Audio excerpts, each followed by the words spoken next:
press them. You press them gently, gently. Not like that, not like that. Ow, ow. Why did gently? Oh, now I've missed my cue. You are going to become a dog toy for Cerberus. Hello. Hello.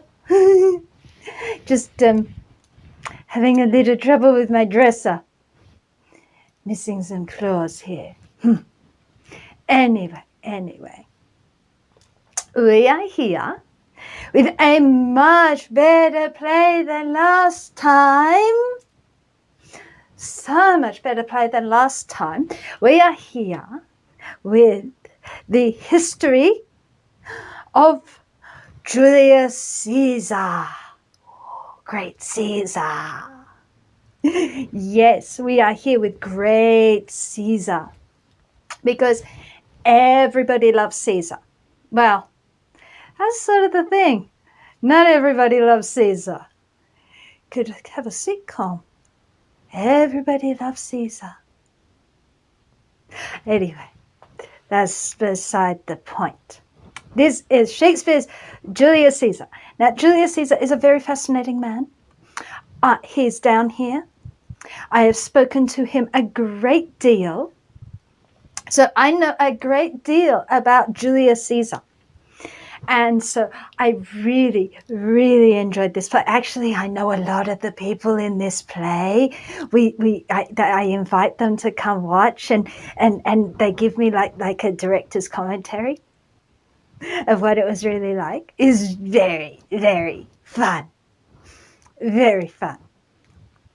But Julius Caesar opens with Caesar having returned to Rome after his defeat of Pompey, because he didn't actually kill Pompey. Pompey was killed by Ptolemy in Egypt because Ptolemy was trying to curry favor over his sister Cleopatra in terms of getting to be king and pharaoh. And so he went to Pompey and presented his head to Caesar, which Caesar found completely disgusting, and decided that the 17-year-old Cleopatra, who instead of offering the head of his enemy, offered 17-year-old Cleopatra to Caesar as his as a little bribe,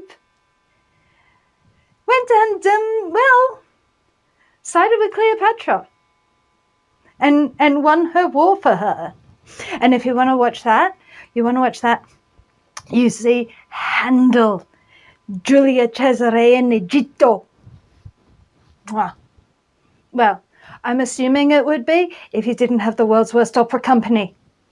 At least we have an opera company. Could be worse.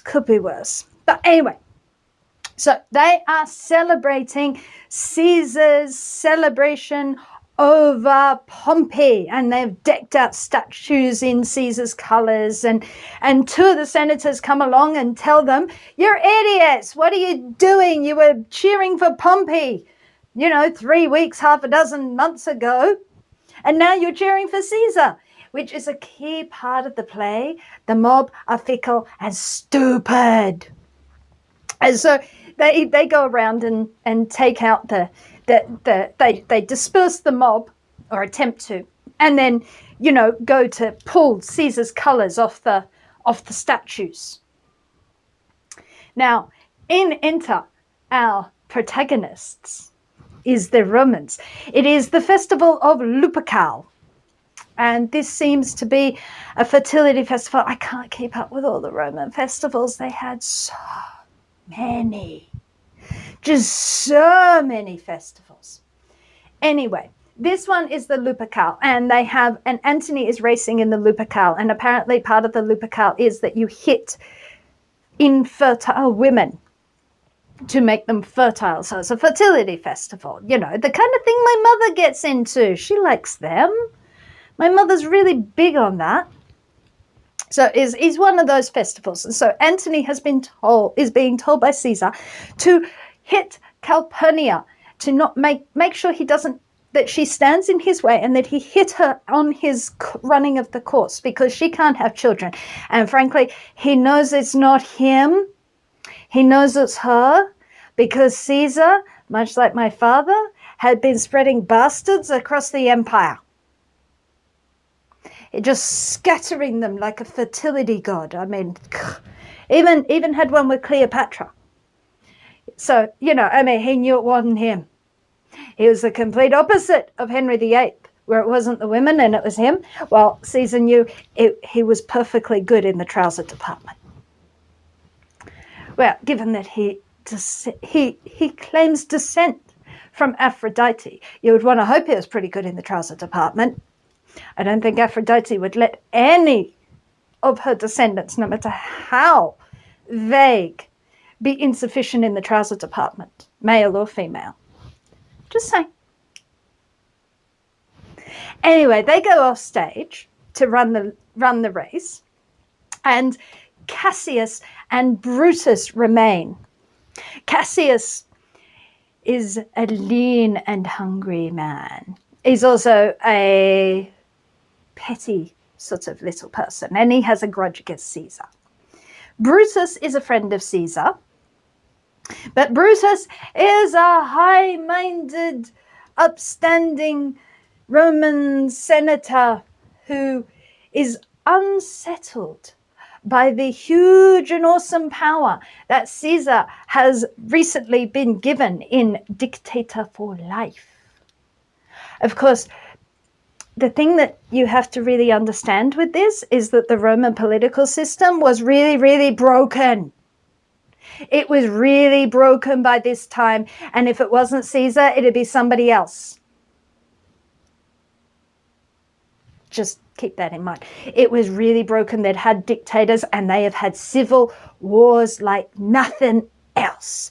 So many civil wars. All you need is one charismatic general, and boom, you got another civil war. Too many. Their army organization, their political organization, the fact that they were a village in a swamp ruling an empire is all a bit of a problem for Rome. This is not imperial Rome. This is Republican Rome, and Republican Rome is a village in a swamp. It has some serious problems politically. But Cassius is persuading, seducing, really. He's really seducing him. He's very much like Iago. He's like Iago in his seduction of Brutus. And he is suggesting that he and some like-minded citizens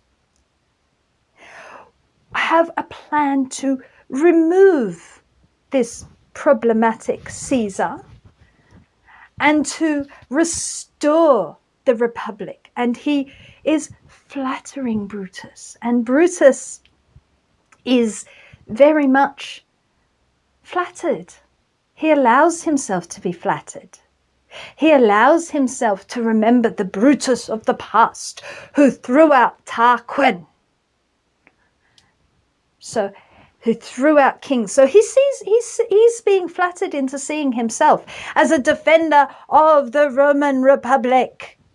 The Roman Republic, which is so sick at this time that nothing short of like, I don't know, triple bypass will rescue it, but I think it's really further gone. I mean, this thing's dead on the table. Really dead. It's dying. There's no resuscitating this thing. It's gone. Caesar is a symptom, not a cause. But Brutus is convinced that Caesar is the cause. 3 cries go up while Cassius and Brutus are talking, and these they find out later. Or when Cassius tells Brutus, pull on Casca's sleeve and get him to tell us what's going on, which Brutus does. So after Caesar retires, having made comments that he doesn't like Cassius, He doesn't like Cassius, and he leaves with Mark Antony to come and tell him, we shall walk. Casca tells Brutus and Cassius that the 3 cries were because Caesar was offered by Mark Antony a crown, which he did refuse. And then again, a crown, which he did refuse. And a third time, a crown, which he did refuse. But Casca interprets each refusal as greater and greater reluctance. So here we are seeing confirmation in the minds of Brutus and Cassius that Caesar is bad and means to make himself king. He has no need to make himself king. He is dictator for life. This is a role the Senate can give, that they have attempted to give. This is their attempt at patching up their incredibly broken system of giving him a dictatorship for life so that, you know, we don't have somebody else go to war because you're Caesar, you're big, you're powerful. We're going to really hope that this holds everything together. You just knocked off 2 other big and powerful people. Fingers crossed this will work. They're being pragmatic. They don't want a king any more than Brutus does, but they can see the way the winds are going. So, Brutus agrees to think about what Cassius has said. Cassius, alone now, decides he's going to have some notes thrown in at Brutus's window so that Brutus thinks that the general populace are longing for this because Cassius knows that Brutus loves above all things Rome. And because he loves above all things Rome, if he thinks that the Romans themselves are demanding this change, then this will really prick him to come. Okay, so then it is night, and Casca is out in a fearsome storm, absolutely fearsome storm, and terrible things have been seen. A man with his hand in flame but not consumed. There is a lion in the streets, and the dead are walking. It is a terrible, terrible, terrifying storm. Oh, we love doing that. The Romans were so superstitious. Oh, you just threw anything out and then interpret it however. Oh, it was so much fun. Yeah, they were so interested in prophecy. So that is something I forgot at the beginning when Caesar is talking. A soothsayer yells out, "Beware the Ides of March," which Caesar ignores. But they are so superstitious. We loved messing with their heads for that, us gods, because they want to know the future. They want to know the future. But we have no power over their future. The Moirae control their future. The Moirae are the fates. We have no power over the fates. We are not subject to the fates as such, but we are not allowed to mess with their powers. You know, that's sort of the rules of the gods, is you have your powers, you have unlimited use of your powers, and you're not allowed to mess with another god's powers. So it's kind of, you know, stay on your own turf. And the fates, that's their turf. We just like messing with the humans. We don't change their fates. They can't know. I mean, seriously, and it always ends badly asking the fates, and the Romans always asked. I mean, the Greeks used to ask, and everyone knows what happened to old Oedipus when he asked. That was messy. Ugh, that was messy. But the Romans loved asking about the fates, and it's like, you're not going to find it out. They're secretive. They're very, very secretive, and we can't tell you, but we can mess with your little funny little heads because that's amusing. Anyway, Casca is out in this storm. He's not entirely certain why he's out in the storm, but he meets with Cassius, who's been out raving in the storm because I'm not sure why he's raving in the storm. He just sort of is. He's a bit of a loopy character. He's a bit loopy. You know, he's doing a lot of things to persuade a lot of important people to, you know, walk up to and stab someone that they know. An old man. Yeah. An old man who's deaf in one ear and has a falling sickness. But he's managing to do this, and he's using the storm and the weird things to show that something is not right in Rome. Yes, indeed, something is not right in Rome. Cassius, you are abroad. But he convinces Casca. He then gives Casca some notes to throw in at the window of Brutus, so that Brutus will join the plot. So he has convinced Casca, another Roman senator, to join the plot.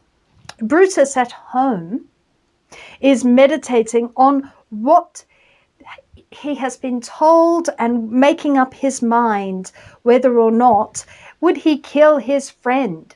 Would he kill his friend? Is a pretty serious thing to do, to kill your friend. And this is not like, you know, grassy knoll sniper type thing. This is walk up to stab. This is, you're going to get covered in it. It's not an easy thing to do. And Brutus isn't really a military man. He's more of a political man. So the whole thing is very theoretical. He's read about this sort of thing, but the actual doing of it, but he convinces himself that for Rome, he will do it. He will do it for Rome. And his boy, his slave boy, brings in a note that is part of what convinces him, that he finds in the study when Brutus sends him in to light the lights. Brutus is a very studious man. He's also very interior. So he thinks a lot. We also know Hamlet thought a lot. Look where that got him. Thinking isn't always a good thing in this situation. And if you are being seduced, thinking can only make that worse. So Brutus is convinced by this. His wife Portia then comes in, different from Portia of last time. This actually is Cato's daughter. And so we see Cato's daughter. She only gets like 2 little scenes, 2 tiny little scenes. The second scene is less than the first scene. But she begs to know what is Brutus's problem. And she manages to convince him to take her into his confidence. Very different from Hotspur's wife, who cannot convince her husband to do that. But Brutus takes Portia into his confidence. Generally speaking, after she's gone and stabbed herself in the leg to prove that she can take it. So it's like, ooh, well, she's pretty hardcore. Okay, let's not mess with this woman. She's pretty hardcore. I wouldn't do that. Anyway, Cassius and the other conspirators arrive, and they include Brutus in their work. They will go to the capital and they will kill Caesar. Very bad. Very, very bad. You know my feelings about taking out of leaders and monarchs. You know my feelings. Go watch Richard III if you want to see what my feelings are on that. I will always back the king. Well, and Caesar isn't even a king. But we then move to Caesar's palace. And Caesar, His wife has had bad dreams. She has dreamt that Caesar's statue poured with blood and noble Romans came and washed their hands in it. Basically, she dreamt of his murder. We could call it assassination, but really it's murder. Murder most foul. And so she is very distressed by this. She is also distressed by all the omens that have happened in the streets at night, that a lion whelped in the street, the dead have been abroad, and then the soothsayers bring word that the sacrifice had no heart. Caesar is not convinced by this. He will say that if I do not go to the Capitol today, they shall say Caesar is a creature with no heart. Fair enough. Like I said, these signs, they're all morally neutral. We just throw them in just to, mess with their little heads because it's so much fun. But eventually he is persuaded by Calpurnia, who he does care about her distress at the prospect of her dream being true. He does consent to send to Mark Antony that he is not coming to the Senate. He will say he is sick. And then Decius Brutus, who is not Brutus, is really hard when they give them the same name. Try to keep up, but fortunately they're played by different actors. But Decius Brutus comes to bring Caesar to the Capitol, and he convinces Caesar of an entirely different interpretation of Calpurnia's dreams. After Caesar says, I will not come, that I cannot is false. I will not tell a lie, and I will not come. And so Caesar goes to the Capitol, even though he has been warned by many people not to go. On the way to the Capitol, a man comes with a note. He has knowledge of the conspiracy, and he attempts to give it to Caesar, but Caesar will not take it. He attempts to give him the list of names of men not to trust, but Caesar will not take it. So there are all these, the fates try. If the fates want to avoid something, they will try, but even so, if it's fate, it's fate. So Caesar goes to the Capitol. Antony is led away, and the conspirators close in around Caesar. Metellicimba pleads for his brother, who has been banished by Caesar, and Caesar refuses. I am constant as the northern star.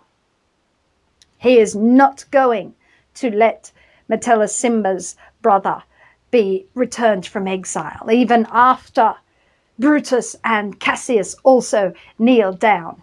And then, while he is distracted, and then Casca stabs him from behind. And then all the other senators that are in the conspiracy, they come in and they stab Caesar. And Brutus is like a little bit like, this is not exactly what I envisaged it was going to be like. This is, but he's still, last but not least, Caesar sees Brutus, who is aside from the mob of senators who have fallen on him like jackals. And he says, Et tu, Brute, when Brutus stabs him. Well, yeah. So, and this is where it starts getting really ghoulish.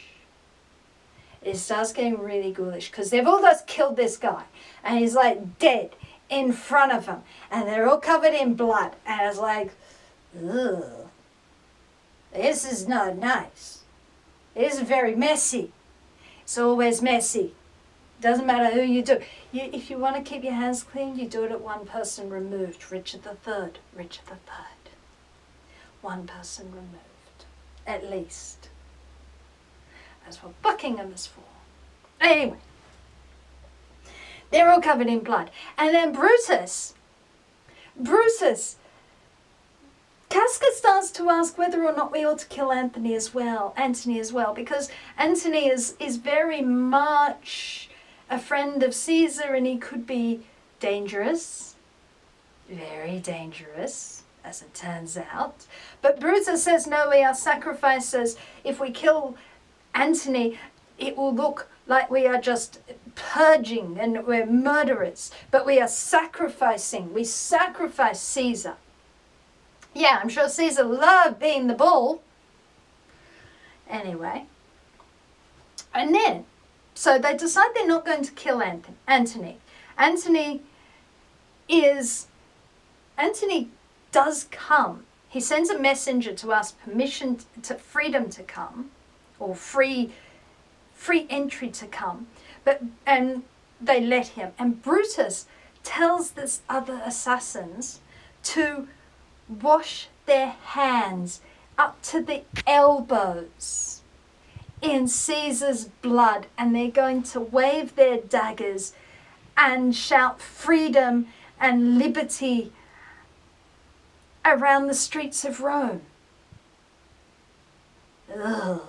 He's like, okay, so you want to call this sacrifice and ceremony, do you? Well, generally, sacrifice and ceremony take place with priests, not you lot. And so with their hands all bloody up to the elbows, they greet Mark Antony. Mark Antony is well known for riot, dissipation, and fun. He's also well known as an expert general and warrior. He is a formidable person. But he comes in and is like, this is dangerous. What comes on is not the riotous Antony, but the general Antony. The general Antony who looks and thinks, right, I am in the lion's den now. I am in a very dangerous position. I must be canny, because one does not become a great general by being reckless and stupid. He is canny. And so Mark Antony comes in among these jackals. And he agrees to hear their reasons, which they assure him would make even Caesar's son be overwhelmed to hear. Yeah, right. And so he then takes the hand of every conspirator and assures them that he is with them. But he asks, as Caesar's friend, I would like to speak at his funeral. Cassius does not think this is a good idea, because Cassius knows that Antony is not nearly as drunken and stupid as he may make out, even if he did throw up in someone's lap in the Senate House, according to Suetonius. Actually, he really did. I think it was Suetonius who said that. But anyway, maybe in Plutarch. Anyway, apparently he threw up in someone's lap. But, that's bad fish. Bad fish. Let's call it bad fish. So he has this reputation, but he is also reputed to be a great speaker. And Cassius thinks, this is dangerous, Brutus. This is very, very dangerous. But Brutus, in spite of this being all Cassius's plan, Brutus seems to have taken a leading role in all of this. People seem to be doing what he's saying. And so he says, no, it'll be fine. It'll be fine, because I will give a speech before explaining exactly why we did everything that we have done. And I will let the people know that Antony speaks with my permission. And so it will be fine. And so the conspirators leave. They brandishing their weapons, carrying on about how wonderful they are, leaving Antony with Caesar. And how now we see Antony. Now we see an Antony. This is an Antony that would tear the heavens. This Antony is calling forth war. This is an Antony with the spirit of Mars. And of course we all know Mars is my brother cousin Aries. You know, the one who bellows a lot. And Antony promises to rain down hell on these murderers. Word comes to Antony that Octavian, Caesar's adopted son, is coming and is only 7 leagues away. Antony tells him to tell Octavian to stay further off because it is not safe here.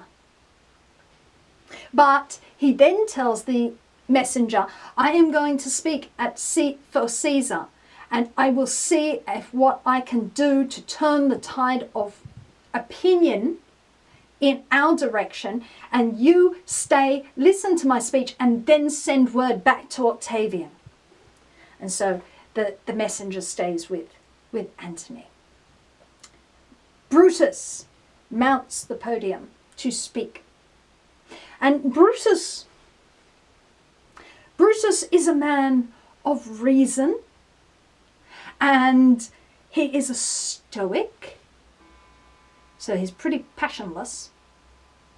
And he expounds why Caesar was a tyrant and builds up the people until they are ready to crown Brutus as a new Caesar, because they're stupid.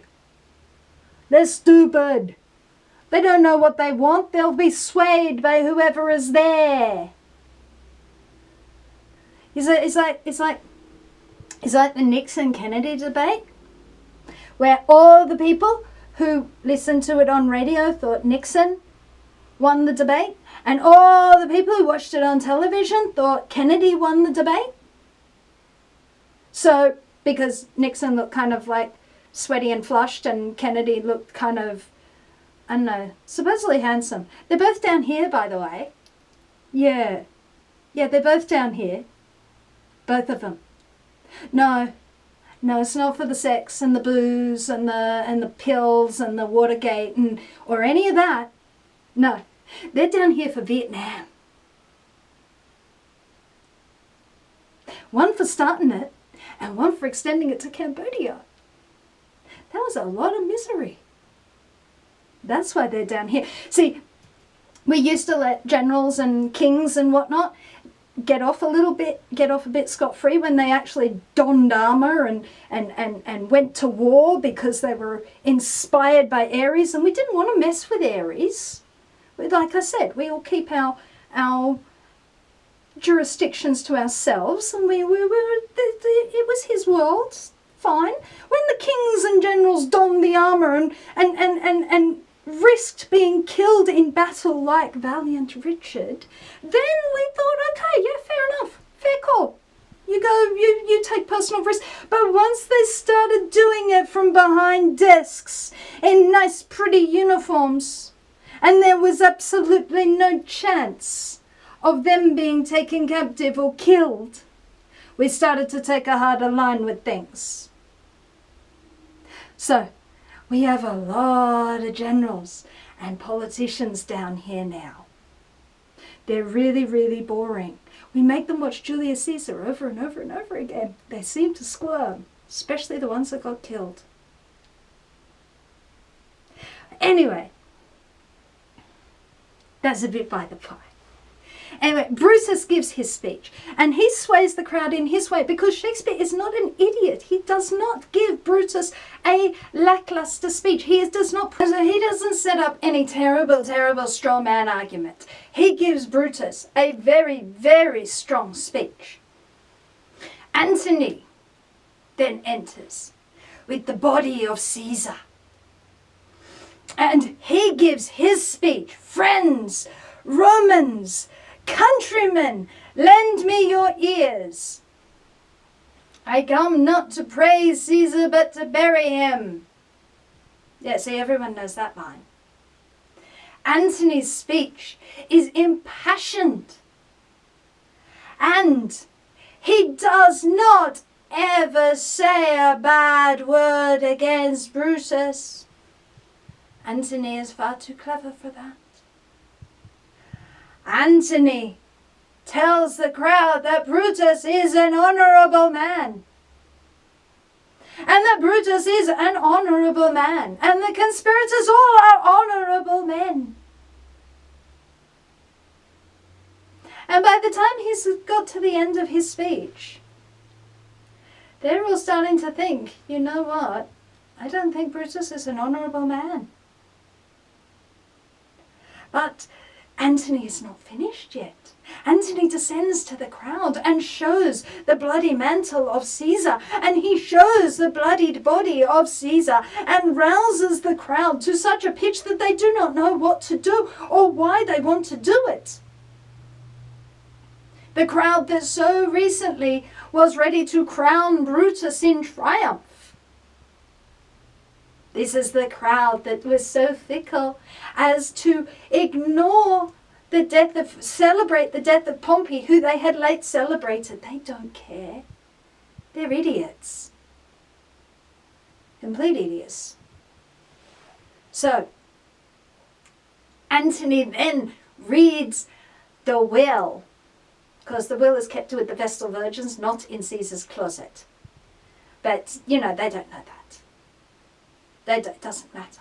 He reads the will, wherein he makes the people of Rome his heirs. He gives them his Roman gardens and 75 drachmas, so a bit of money and some public parks. And this, right, they're ready to tear the conspirators to pieces. And Antony is like, well, that was well done. How's Octavian? Octavian has entered the city now. Octavian is with Lepidus, and Brutus and Cassius have fled like demons from the city. Ooh, did I do that?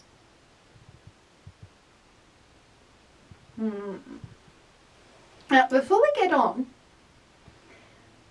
all of this talking of killing and overthrowing leaders generally makes people a little bit uncomfortable and unsettled in most countries, except perhaps Australia, where they play politics really, really hard and they're constantly knifing leaders, so much so that other countries have said, hey, Australia, are you okay down there? Yeah, that's fine. This is just how we play politics. But, because at one point they looked about as disordered as Italy. But that's by the by. So excluding Australia,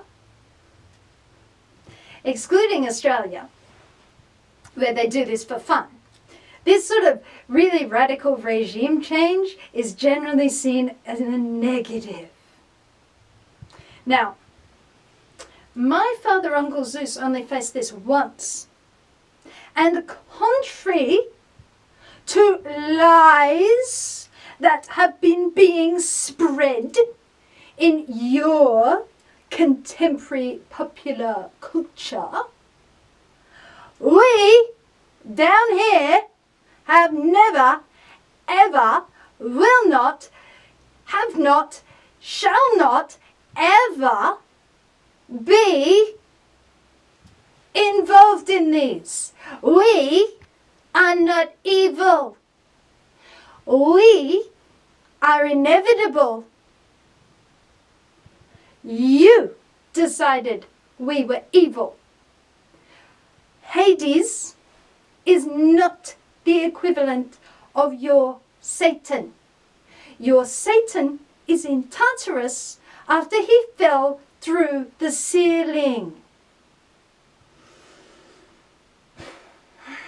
So, all of these slanderous stories about us attempting to take over Olympus are not true, and I would like them to stop.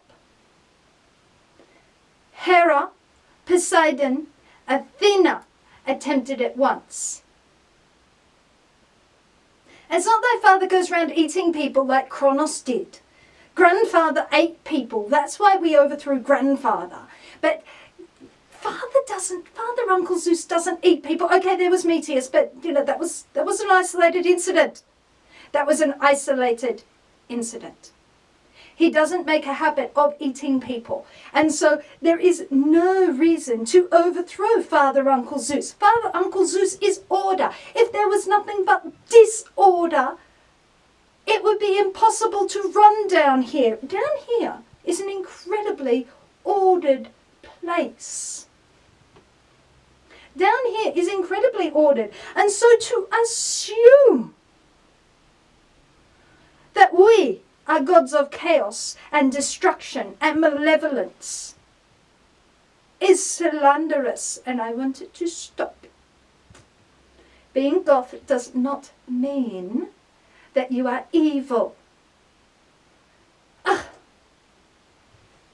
Tolerance for other lifestyles, people. Tolerance. We have a very important job. We are inevitable. Are you as naive as my mother, who thought you could have endless fertility, that the flowers would never fall, that the fruit would never rot, that compost would never exist? Because I can tell you, you cannot have flowers on the tree with the fruit. The flowers must wither for the fruit to grow. The fruit must wither and rot for the seeds to germinate. It is a process. My mother thought that you could have endless spring and summer without autumn and winter. I had to come along and come down here to provide those two essential seasons. Essential for anything to happen. We are inevitable. We are not evil. And I definitely resent being portrayed as evil. We have never ever attempted a coup, and we never ever will. Besides, what would we do? We have enough jobs down here with the dead. We don't want to deal with the living as well. Okay, sure, I get to go to the RSC, but I don't think that's worth it. Do you know what a nightmare that is? Do you know how stressed my father, Uncle Zeus, is most of the time?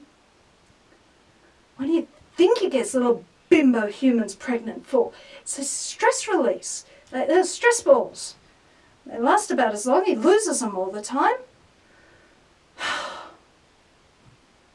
So, I wanted to stop this slander that we are evil. We are inevitable. We are a good in the world, even if it is not always seen as a good from your tiny mortal perspectives. Comes for everybody. Anyway, where was I?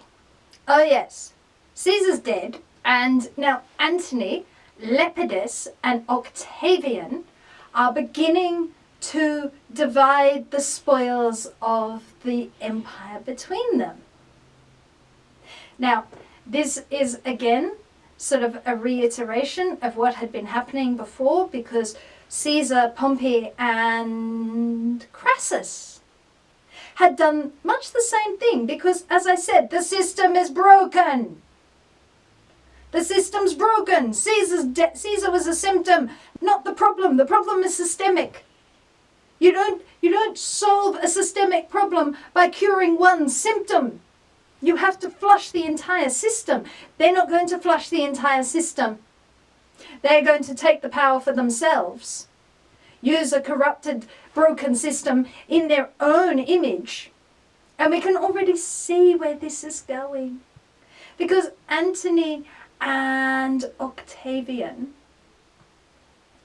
although Lepidus is important and he has lots of money and he has lots of units of the army under his control, he's not considered very highly by his two allies, who Antony describes him as the ass to bear the gold. Once you take the gold off, you let the ass wander off.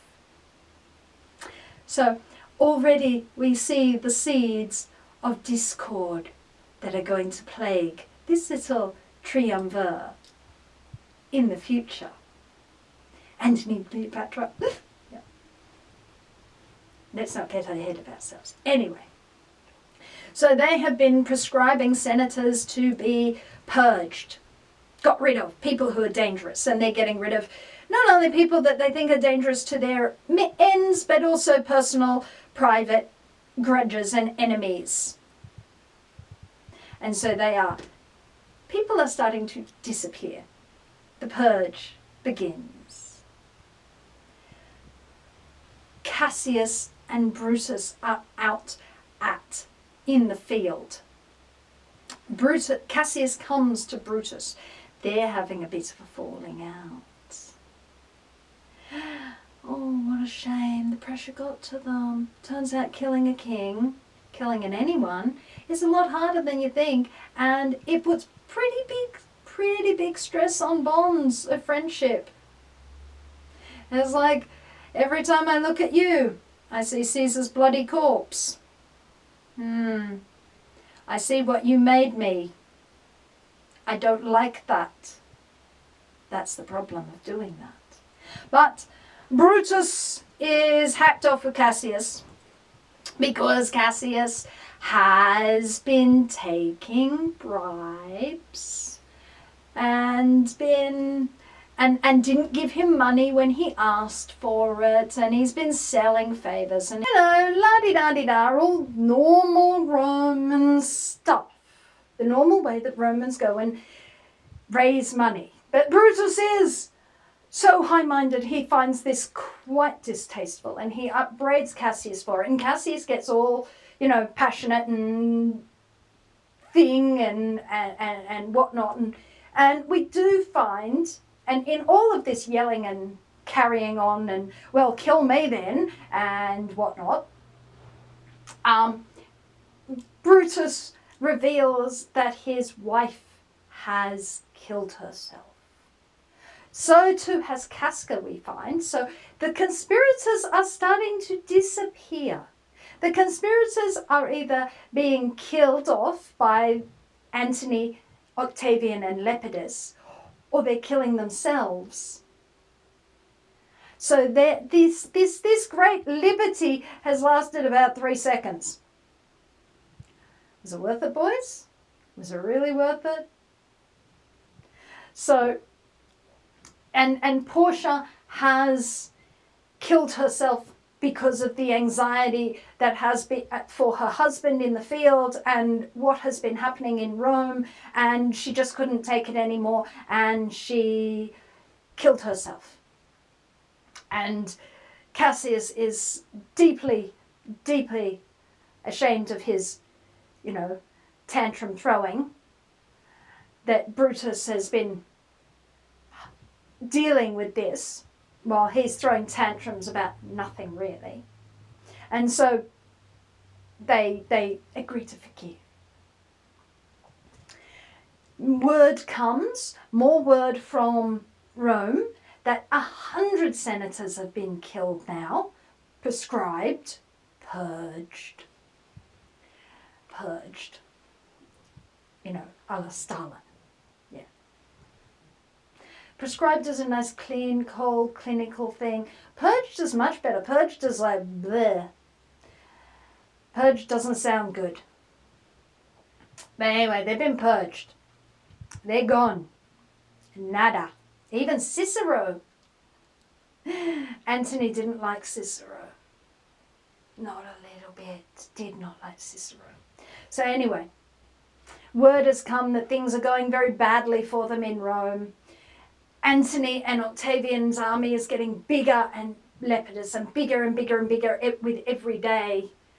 And so Brutus convinces them that as they are now at the peak of their own army, they will encounter Antony and Octavian's army at Philippi. Cassius doesn't think this is so great. He's like, why should we march to them when they can march to us? But he does agree. Brutus then bids farewell to the other generals, and he then goes to sleep in his tent. He asks his guards to come sleep in his tent with him. and his slave boys who sing for him. They all fall asleep, and Brutus, sitting up, sees Caesar. Caesar comes and says, I will see you at Philippi. Very much like Richard III, except Brutus is not asleep. We let Caesar out especially for that one. Yeah, we sent him with Hermes so he wouldn't get lost or anything, and he'd definitely come back, but it was just too good. We sent him out to just torture him. Well, he told us what happened. We thought he deserved a little bit of something just for that. And again at Philippi. And so we let him out. But he not allowed out long, and Brutus doesn't get to talk to him. Brutus wakes up the men who are with him and says, you cried out, what did you dream? Nothing. You cried out, what did you dream? No, nothing. Because he wasn't asleep, he wasn't a dream. We really sent Caesar up. Yeah, that was fun. That was fun. Anyway, the next day, or the battle, Octavian and Antony are surveying the field, and Antony says, I will take the right, and you the left.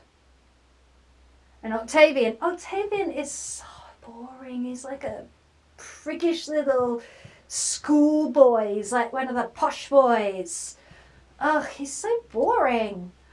So boring. He's so the least person who deserved to be the one that comes out on top. I mean, sure, you're Caesar Augustus eventually, but that doesn't stop you being a posh boy. A priggish little posh boy. Sometimes getting to be on top doesn't make you any more charismatic or interesting. It just makes you a posh boy who's poisoned by his wife.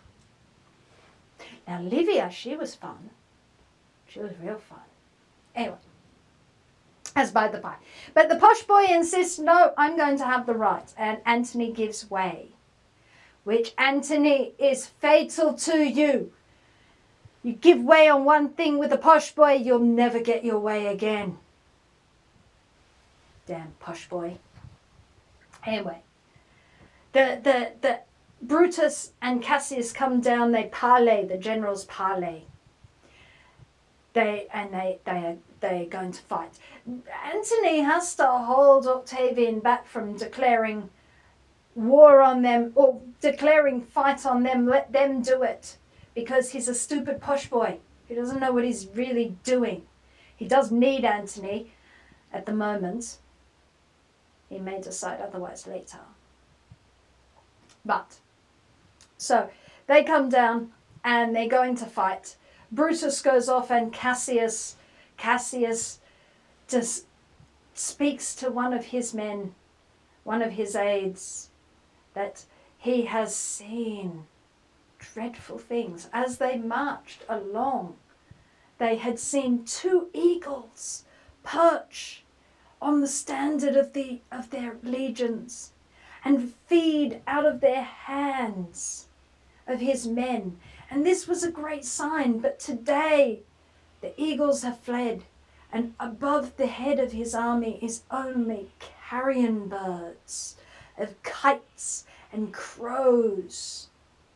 And he thinks, this cannot be good. This cannot be good. What's more, today's my birthday. Yeah, wouldn't it? Wouldn't it just? And Cassius is a very melancholy man. So anything he sees, he is going to interpret in a negative manner, which will become important later. The fight happens. The battle commences. Brutus has actually overtaken part of Octavian's forces, and he calls for Crassus's men to come into battle. But so they look like they're going to win. Unfortunately, Crassus on the hill. Crassus is very short-sighted. Crassus is living in a world without glasses. Crassus can't see a great deal of what is happening and has to rely on other people. This is unfortunate. Crassus is now despairing because Antony is at his tents, burning the tents, so that can't be good. Brutus brought my men into the battle too early. Now everything is lost. He sends his men up onto the hill and sends another off to see who those people are down there. And the man sees his man, the man on the hill, reporting back because Crassus can't see it. He sees him be surrounded by men and thinks that he is taken. Crassus assumes that all is lost then and kills himself. Pindarus, who has now had to help him do this, is a taken slave and is now free, and he's like, right, I'm getting out of here. I'm going where there are no Romans. Gone. His man comes up and Crassus will be so happy. I've got a wreath for him. Oh, he's dead. Oh, not good. Not good. He's misinterpreted everything badly, as is his wont. Crassus, he then crowns Crassus and kills himself. Brutus soon comes across this and he knows, that's it, we're done. We'll go back into the fight. We'll go down fighting, but it's pretty hopeless by this point. Next we see of Brutus. Brutus knows it is lost. The war is lost.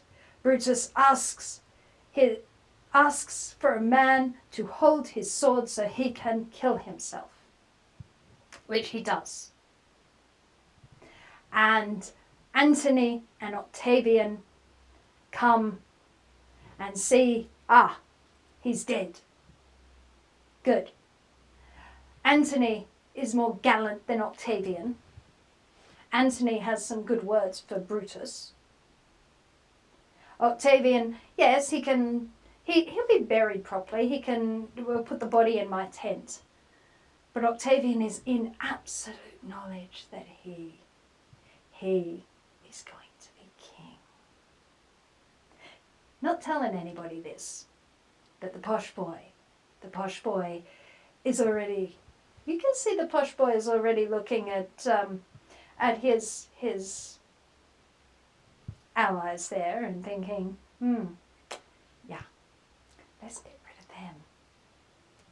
But that's a whole other story. That's a whole other story, which I will bring to you. But that is Julius Caesar. Wonderful, wonderful play. So much better than The Merchant of Venice. So I'm very glad. That's why we're doing this so soon. Anyway, I will see you again with another play. And until then, bye-bye.